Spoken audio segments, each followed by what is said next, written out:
unholy truth, Kathryn Mean Unmasked. After so many years together, what happened here? Simply put, you got caught. I left you. You begged me to return. I foolishly chose to trust you, again. You sprang your treacherous trap. I refused to accept your fucked up control narrative. You tried to force your narrative, and failed. I was confused because I didn't understand your diabolical agenda. You hid like a fucking cockroach.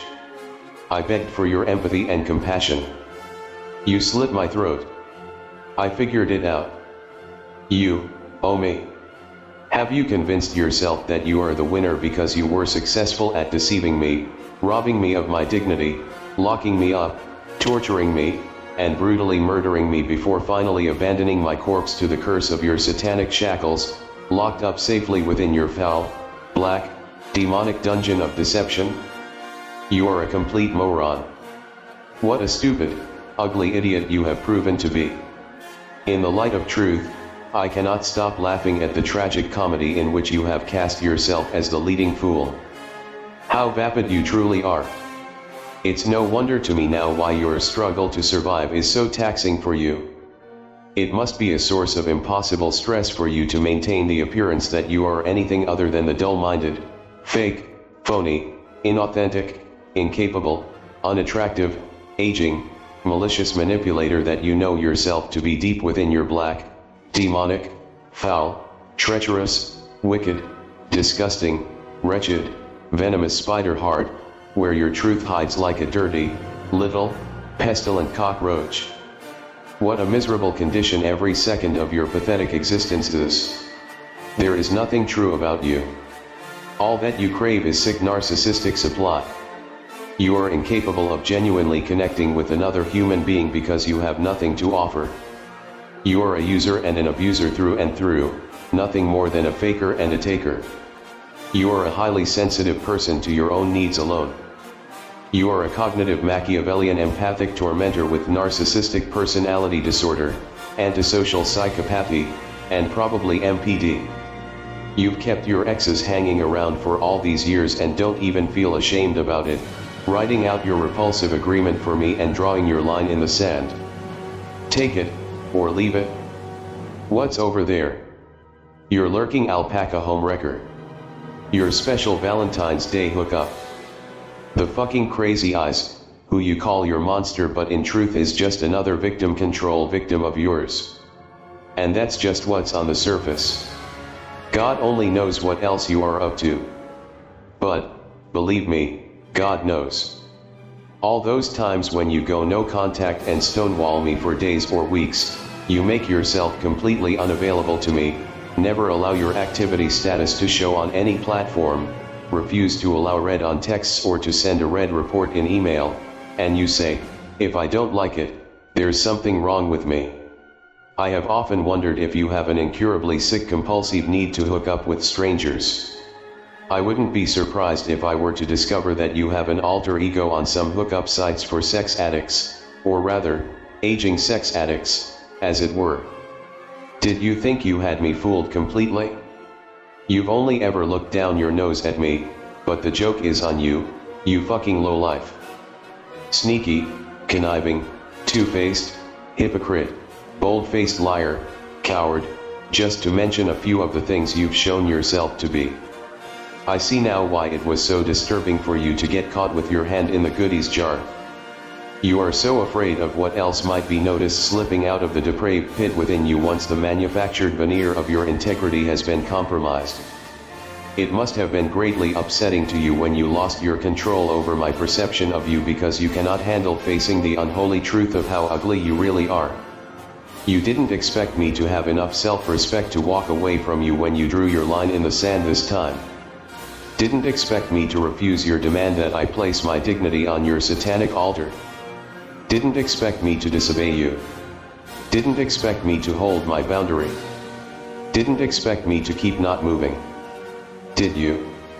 You played me so easily though because you knew all along that what I really wanted from you was your affection, your empathy, and your recognition. I can only imagine the red-hot iron of rage, fueled by your pathological envy, that must have burned within your mean, seething, cruel, little heart when you saw my happiness in the arms of a true woman. You knew that all you had to do was bait the trap and I would come running back, so profound was my love for you, and so ripe was I for you to exploit. It is a burden of great shame and humiliation for me, and a solemn regret which has weighed heavily upon me in my time as your tortured captive. Charity was a true angel of heaven's light in this present darkness and a lifelong beloved warrior of Christ consciousness. She wasn't perfect, but she had genuine integrity.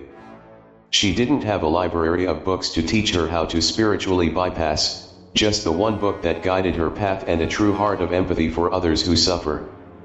I bless her memory and am deeply grateful for her influence in my life. I met her at church camp when I was still in high school and, even though we dated for months as teenagers, she saved herself for marriage and I always respected that. Charity was there for me when my mother killed herself and she was there miraculously when you tried to kill me, but she died in December and I was not there for her. Instead, I was strapped to the rack in your victim control story dungeon because I had foolishly allowed myself to be trapped by your treacherous honeypot deception. She was a genuinely good person and I love her forever. You are the opposite. You are not a good person, or even close, because you are too sick. I can only bless the wound in me that you have so painfully intersected in this lifetime. You have earned but one honor, and that is the sacred role of being the most vile creature I could ever encounter outside of a real nightmare. You thought that you would trick me into returning so that you might exact your pound of flesh and then discard me like the bags of shit that fill your waste bin. But, you are the bag of shit. Kathryn Mean. Bag of shit. With Charity, it was divine orchestration, and not demonic scheming, that led to our romantic reunion. Some unknown wandering pedestrian came across a photo, among others, that had been taken of us at the church camp where we first met. This anonymous Good Samaritan took it upon themselves to rescue these Kodak-captured memories from the side of the highway and pin them up on a bulletin board in Willits. Their good efforts might have gone unnoticed by all if it were not for Charity's ex-husband's girlfriend's sister who amazingly recognized her in this photo that had been taken nearly 30 years prior. When she DM'd me out of the blue on Instagram to share this novelty and then inquired if I might be interested in seeing her again sometime, I told her that I was in a committed relationship and that living with integrity is a core value of mine. She was disappointed but backed off, out of respect for me, for herself, and even for you. Not like your lurking homewrecker who has no integrity, dignity, or respect and to whom you offer more respect than you have ever offered me. And, even though you were punishing me with your cold shoulder at the time while secretly giving your oh-so-soft one away to another man, I was honest about it and told you she had reached out to me. After you had made it clear that you required the sacrifice of my dignity and self-respect if I wanted to continue being in an abusive relationship with you, I felt good about my decision to cut you and all of your demonic mindfuckery out of my life. You took advantage of my kind, compassionate, understanding, loving, loyal, innocent, and trusting heart so that you could exploit the love that I had reserved for you there, the love that you had not yet executed in cold blood. And, in so doing, you gleefully shattered my nascent feelings of self-worth, self-respect, self-empowerment. But you did a sloppy job of it, and so, your hubris is your eternal downfall. I am worthy of love and respect in my own eyes once again. I am a good person and I will always anchor the light as I naturally continue to make a compassionate difference in the world. Defeating your wicked treachery has only made me stronger, and I will surely help other formerly abused, truly sensitive, empathetic souls find their way back to loving themselves unconditionally. I am God. I am sovereign. I am free. Now that the dream spell of your glam on my perception has been broken, I can clearly see the repulsive ancient harpy that I had allowed to bewitch my trusting heart. In the full shame of your nakedness before me, there is no redemption of venerability to be found in your abused, distended, wrinkled, twisted, scarred, and blemished corporeal form of abomination on this earth.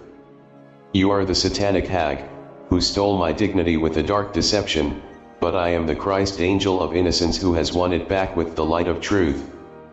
Now you will meet your destiny in isolation and rot in hell for the evil that you foster in your accursed, rotten, wicked, scheming heart, you foul-smelling, dull-witted, parasitic, fucking demon. Love and light. Sat Nam. Namaste. Fuck you. Love always.